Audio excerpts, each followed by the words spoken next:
오늘 금요 기도에 오신 믿음찬 성도님들을 환영하고 축복합니다. 페이지 211쪽 제목 보호하시는 하나님입니다. 먼저 279장 인내하신 구세주여 찬양하시고 제하은 근사님께서 기도해 주시겠습니다.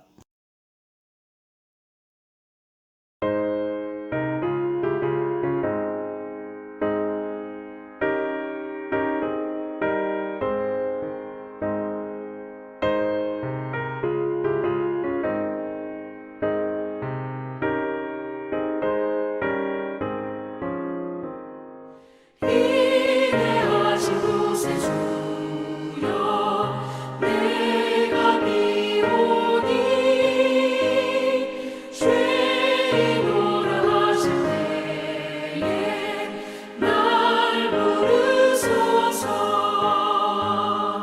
주여 주여 내가 비오니 죄인노라 하실 때에 날 부르소서. 자비하신 보좌 앞에 꿇어 엎드려 자복하고 회개하니 믿음 주소서. 주여 주여 내가 비오니 죄인노라 하실 때에 날 부르소서.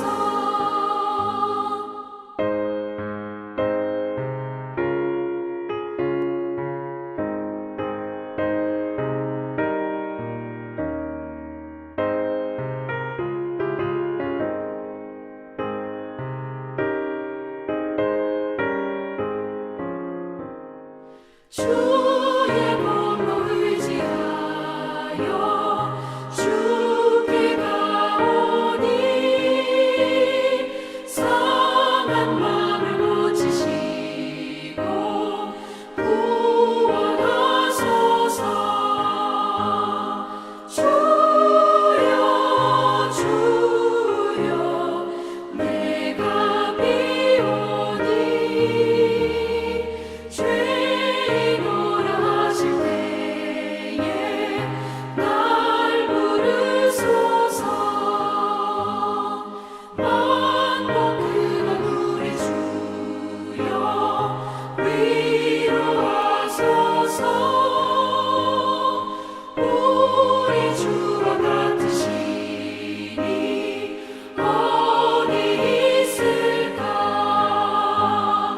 주여 주여 내가 비오니 죄인노라 하실 때에 날 부르소서. 아멘.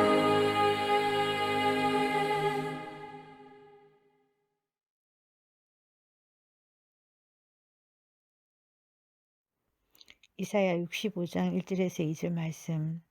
나는 내 백성의 기도에 응답할 준비를 하고 있었지만 내 백성은 아직도 내게 요청하지 않았다. 누구든지 나를 찾으면 언제든지 만나려고 준비를 하고 있었지만 아무도 나를 찾지 않았다. 제 멋대로 가며 악한 길로 가는 반역하는 저 백성을 맞이하려고 내가 종일 팔을 벌리고 있었다.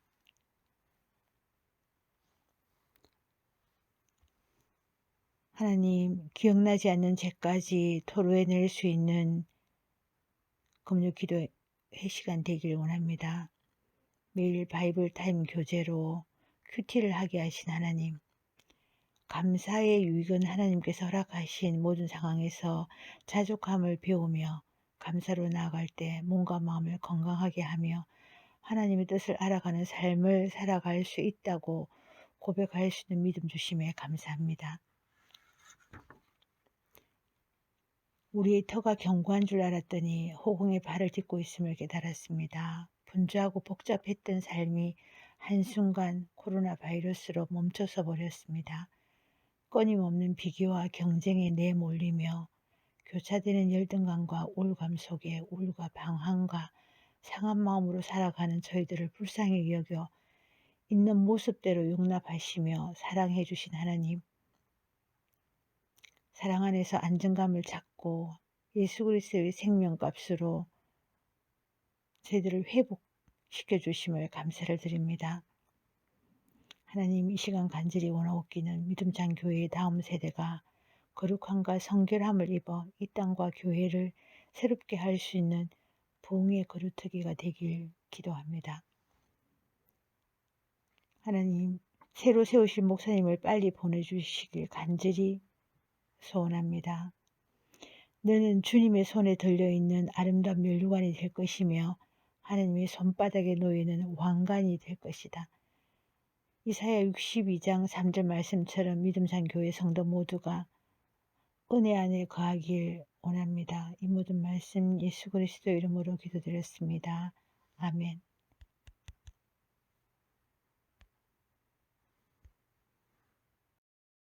오늘의 말씀 민수기 26장 63절에서 65절입니다. 다 같이 읽겠습니다. 이들은 모세와 제사장 아르아살이 여리고 맞은편 요단 강가 모압 지방에서 이스라엘 자손의 인구를 조사할 때에 그들이 등록시킨 이들이다. 등록된 사람들 가운데는 모세와 제사장 아론이 시내 광야에서 이스라엘 자손의 인구를 조사할 때에 등록시켰던 사람은 한 명도 들어가지 있지 않았다. 주님께서 그들이 광야에서 반드시 죽을 것이라고 말씀하셨기 때문이다. 여분의 아들 갈렙과 눈의 아들 여호수아를 제외하고는 그들 가운데 어느 한 사람도 살아나지 못하였다.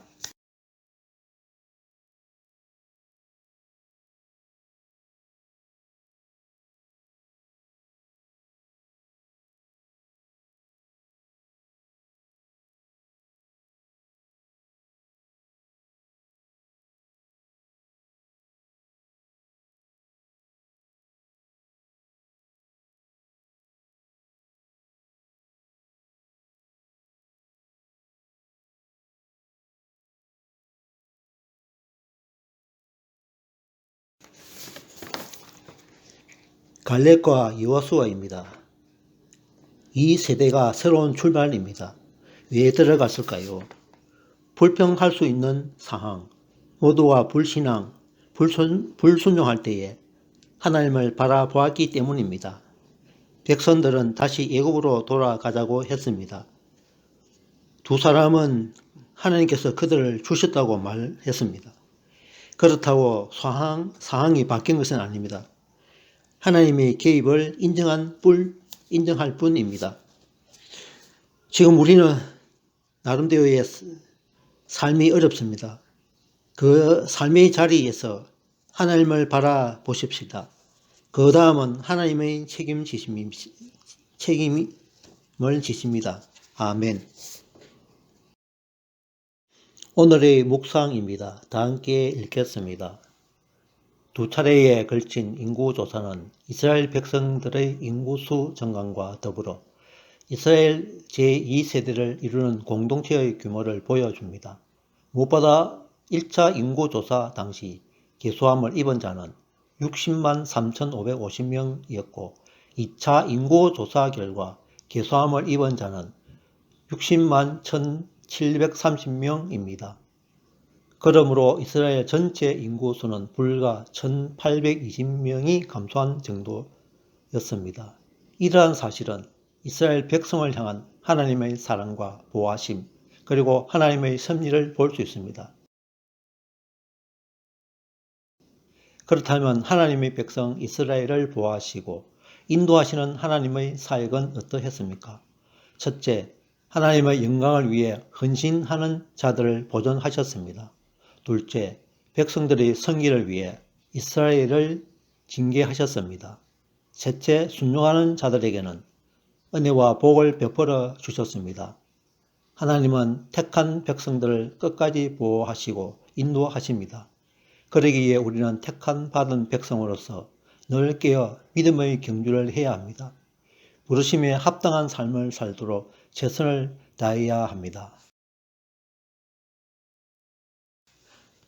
나눔 질문입니다. 1. 이스라엘 백성들이 가나안 땅에 들어가지 못한 이유는 무엇입니까? 신광야에서 하나님의 명령을 어겼기 때문입니다. 즉 가데스바네아의 브리바에서 물이 터질 때 사건입니다. 그들은 불신, 불순종, 꿈을 버렸습니다. 끝없이 하나님께 모세에게 반항했고 그때마다 벌을 받았습니다. 나눔 질문 두 번째입니다. 주님이 우리의 삶을 지키시고 보호하신다는 사실을 무엇을 통해서 알 수 있습니까? 그것은 하나님의 인간을 위해 헌신하는 자들을 보존하셨습니다. 죄악의 길에 있지 않았습니다. 믿음을 굳건히 하기 위하여 예배와 말씀, 교제하는 것을 통해 알 수 있습니다. 순종하는 자에게는 은혜와 복을 베풀어 주셨습니다. 갈렙과 여호수아는 꿈을 버리지 않았습니다. 믿음의 확신을 선포해야 합니다. 64절, 65절은 말씀의 성취로서의 결과입니다. 약속하신 것을 성취하셨습니다. 이처럼 하나님께서 자기 백성을 눈동자같이 지켜주시는 것을 통해 알 수 있습니다. 부르심에 합당한 삶을 살도록 최선을 다해야 되겠습니다. 감사합니다. 오늘의 기도를 다 같이 드리겠습니다. 우리를 지키시고 보호하시는 분이 우리의 하나님을 고백하게 하여 주소서. 우리의 힘과 능력을 통해서 우리가 살아가는 것이 아니라 오직 주의 은혜로 살아감을 믿음으로 고백하는 인생이 되게 하소서. 예수님 이름으로 기도합니다. 아멘. 공동기도 제목 중보기도 하시고 개별기도 하시면서 합심기도 함께 하겠습니다.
합심 기도 제목입니다. 1. 코로나19 3차 대유행으로 고난당하는 의료진들과 공무원들 그리고 우리나라 국민들뿐만 아니라 세계 만민들을 불쌍히 여겨 주시어 하나님을 두려워하는 마음 가지고 회개하여 하나님께 돌아오는 역사가 곳곳에 일어나게 하여 주옵소서. 말씀과 기도로 새롭게 변화하는 교회로 전진해 나가도록 용기와 믿음과 열정 그리고 지혜를 주시옵소서. 중진들 성령으로 거듭나게 하셔서 다음 세대를 위하는 가정 속에서 기도의 능력을 주시옵소서. 특히 신년도 목회 계획이 온전히 이루어지도록 운영위원들과 자치의 임원들에게 성령 충만함과 지치지 않도록 도와주시옵소서. 다음 세대를 전적으로 섬기는 담임 목사님을 보내어 주시옵소서. 그리고 준비된 성도들 되게 하소서. 주일 말씀을 전하시는 주의 종에게 영육안에 강건하게 하시고 성령 충만함을 주시옵소서. 모두 주기도문 하시고 금요 기도에 마치겠습니다. 감사합니다.